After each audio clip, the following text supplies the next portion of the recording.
Jeg er i gang med novice slipover fra Petit Knit og er nu lige blevet færdig med min skulder. Jeg sidder med den højre skulder her på pind, og den venstre, den har jeg siddende her på sådan en maskewire her, hvor mine masker de sidder til hvile. Hvis din venstre skulder også sidder på noget andet end en strikkepind, så kan vi lige med fordel få samlet det her arbejde her på samme pind, inden vi går i gang med at samle det med, lykkeopslag. Så jeg tager lige den venstre side her af min rundpind, tager min skulder, og så skal jeg have pinden ind fra højre mod venstre. Så nu sidder jeg med de her maskewires, så dem sætter jeg bare lige på pinden her. Sådan der. Og fører maskerne ind på pinden.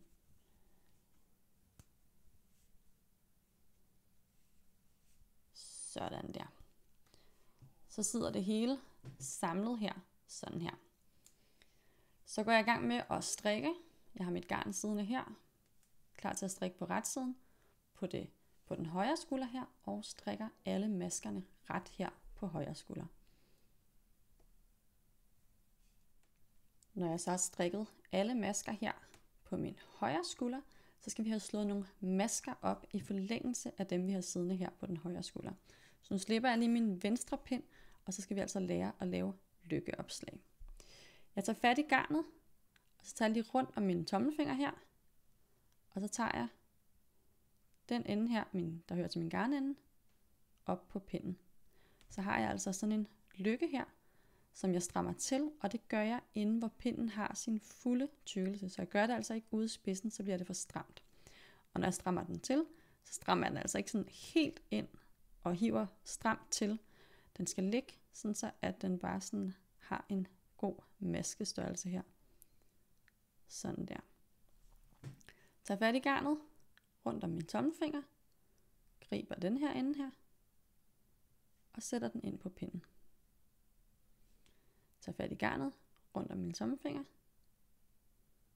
og ind på pinden. Hvis du synes det her det ser mega besværligt ud, så det jeg gør, det er jo bare, hvis jeg tager fat i mit garn sådan her, så drejer jeg det lige en halv omgang. Så har jeg altså også sådan en lykke her, som jeg sætter ind på pinden. Og sådan fortsætter jeg altså, indtil at jeg har det antal lykkeopslag, jeg skal bruge i min størrelse.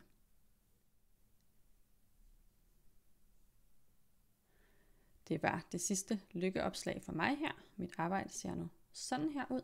Og så tager jeg så fat i den venstre pind, hvor min venstre skulder sidder. Sætter maskerne ind på pinden her, og så strikker jeg videre over maskerne på venstre skulder. Den første er løs, fordi det er der, hvor vi har det løse garn siddende her. Vi klippede, men jeg strikker simpelthen bare ret over alle masker her, og så har vi altså samlet til det her forstykke.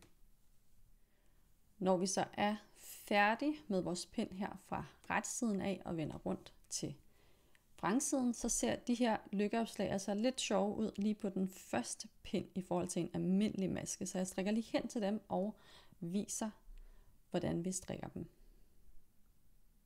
Nu er jeg nået hen til mine lykkeopslag, og som I kan se, så ligner de altså ikke en almindelig maske endnu, før vi har strikket dem nu her på vrangsiden. Det er bare sådan en lykke her, der ligger omkring vores pind.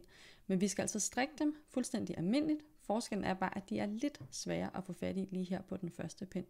Men jeg er på vrangsiden, så de skal strikkes foran. Jeg lader den sådan glide lidt frem på pinden her, for at få fat i den. Sådan der. Og strikker den frem. Når jeg så er igennem de her lykkeopslag og den højre skulder, så fortsætter jeg lige ned det stykke, som jeg skal ifølge opskriften. Og så skal jeg altså i gang med udtagningerne igen, og de er altså fuldstændig magen til dem på bagstykket, så dem viser jeg altså ikke en gang til. Og så ses vi i den næste video, hvor at jeg viser, hvordan vi får samlet forstykke og bagstykke og kan gå i gang med at strikke kroppen.